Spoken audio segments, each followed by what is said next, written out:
নবীজিকে বান মারা হয়েছিল। নবীজির চুল ও চিরুনির দাঁত খেজুরের শুকনো খোসার ভেতরে রেখে তাতে জাদু পড়ল এবং শক্ত করে গিঁট লাগালো। আসসালামু আলাইকুম ওরহমতুল্লাহি ওবরাকাতুহু।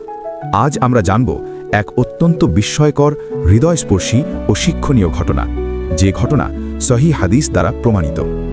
ঘটনাটি হল নবীজি মুহাম্মদ সাল্লাল্লাহু আলাইহি ওয়াসাল্লামের উপর কিভাবে জাদু করা হয়েছিল, কোথায় করা হয়েছিল, কে করেছিল, কেন করেছিল, জাদুর পর নবীজির অবস্থা কেমন হয়েছিল এবং অবশেষে আল্লাহ কিভাবে তাকে মুক্তি দিয়েছিলেন। এই ঘটনাটি শুধু ইতিহাস নয়, এটি আমাদের ঈমান, আকীদা ও আমলের জন্য অত্যন্ত গুরুত্বপূর্ণ শিক্ষা বহন করে। চলুন ধাপে ধাপে পুরো ঘটনাটি জানি। প্রথম ধাপ, জাদু কি সত্যিই বাস্তব? অনেকেই মনে করেন জাদু কল্পকাহিনী অথবা এসব শুধু গুজব, কিন্তু কোরআন ও সহিহ হাদিস স্পষ্টভাবে প্রমাণ করে জাদু বাস্তব এবং জাদুর প্রভাব বাস্তবে মানুষের উপর পড়ে। আল্লাহ তাআলা কোরআনে বলেন, তারা এমন জাদু শিক্ষা করত যার মাধ্যমে স্বামী স্ত্রীর মধ্যে বিচ্ছেদ ঘটাত। সূরা বাকারা 102। এই আয়াতে স্পষ্ট প্রমাণ করে জাদু মানুষের জীবন, চিন্তা ও অনুভূতির উপর প্রভাব ফেলে। আর সবচেয়ে বড় প্রমাণ, নবীজি সাল্লাল্লাহু আলাইহি ওয়াসাল্লামের উপর নিজেই জাদু করা হয়েছিল। দ্বিতীয় ধাপ, কে নবীজির উপর জাদু করেছিল? নবীজি সাল্লাল্লাহু আলাইহি ওয়াসাল্লামের উপর জাদু করেছিল একজন ইহুদি ব্যক্তি। তার নাম ছিল লাবিদ ইবনুল আসম। সে ছিল মদিনার বানু জুরাইকের গোত্রভুক্ত একজন ইহুদি। সে বাহ্যিকভাবে মুসলমানদের সাথে ভালো আচরণ করলেও অন্তরে সে ছিল ভয়ঙ্কর শত্রু। কারণ নবীজির দাওয়াতে মানুষ দলে দলে ইসলামে প্রবেশ করছিল, আর এতে ইহুদিদের রাজনৈতিক ও ধর্মীয় প্রভাব দ্রুত কমে যাচ্ছিল। এই হিংসা, ঈর্ষা ও শত্রুতাই তাকে জঘন্য এক সিদ্ধান্ত নিতে বাধ্য করে, নবীজির উপর জাদু করার সিদ্ধান্ত। দ্বিতীয় ধাপ, কেন নবীজির উপর জাদু করা হয়েছিল? প্রধান তিনটি কারণ ছিল। 1. ইসলামের দ্রুত বিস্তার। 2. ইহুদিদের ক্ষমতা ও নেতৃত্ব হারানোর ভয়। 3. নবীজির প্রতি গভীর হিংসা ও শত্রুতা। ইহুদিরা জানত যুদ্ধ করে নবীজিকে পরাস্ত করা সম্ভব নয়, কারণ আল্লাহ নিজেই তাকে সাহায্য করেন।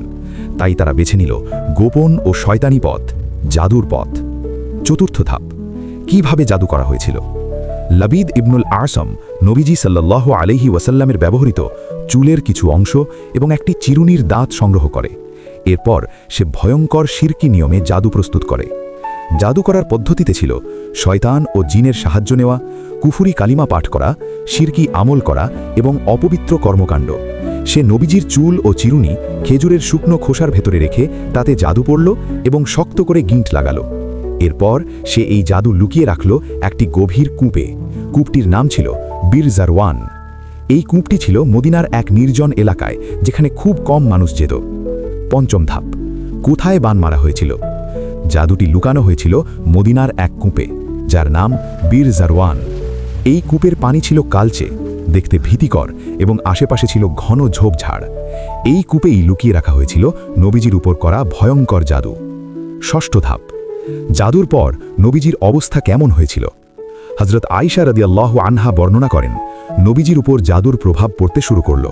তিনি এমন অবস্থায় পৌঁছলেন যে তিনি মনে করতেন তিনি কোনো কাজ করেছেন, অথচ বাস্তবে তা করেননি। আবার মনে করতেন কোনো কাজ করেননি, অথচ বাস্তবে করেছেন। তবে অত্যন্ত গুরুত্বপূর্ণ বিষয় হল, এই জাদুর প্রভাব কখনোই নবুওয়াত, ওয়াহি, কোরআন বা শরিয়ার উপর পড়েনি।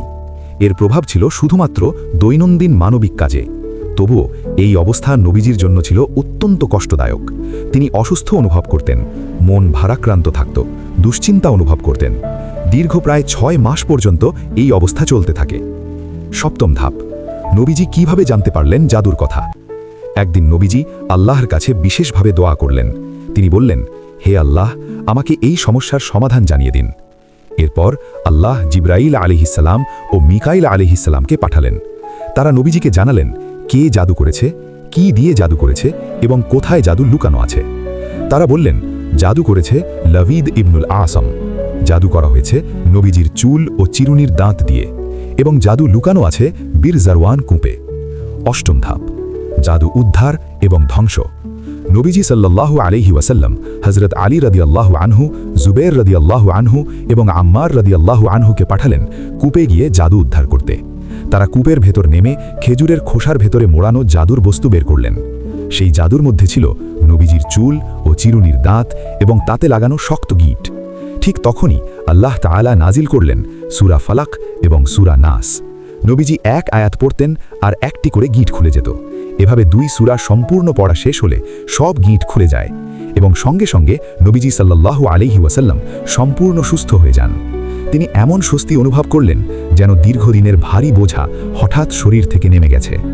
নবম ধাপ, কেন লাবিদকে শাস্তি দেওয়া হয়নি? সাহাবীরা চাইলে লাবিদকে কঠিন শাস্তি দিতে পারতেন, কিন্তু নবীজি সাল্লাল্লাহু আলাইহি ওয়াসাল্লাম বললেন, আমি চাই না আমার কারণে মানুষের মাঝে ফিতনা সৃষ্টি হোক। তিনি তাকে ক্ষমা করে দেন। এখানেই নবীজির মহান চরিত্র, ক্ষমাশীলতা ও দয়ার সর্বোচ্চ উদাহরণ ফুটে ওঠে। দশম ধাপ, আমাদের জন্য শিক্ষা।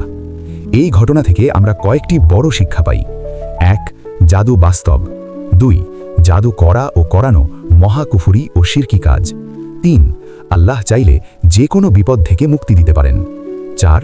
সূরা ফালাক ও সূরা নাস সবচেয়ে শক্তিশালী রুহানি নিরাপত্তা। একাদশ ধাপ, জাদু থেকে বাঁচার সুন্নাহ আমল। নবীজি আমাদের শিখিয়ে গেছেন প্রতিদিন সকালে ও সন্ধ্যায় পড়তে হবে আয়াতুল কুরসি, সূরা ইখলাস, সূরা ফালাক, সূরা নাস। ঘুমানোর আগে 3 কুল পড়ে শরীরের উপর ফু দেওয়া।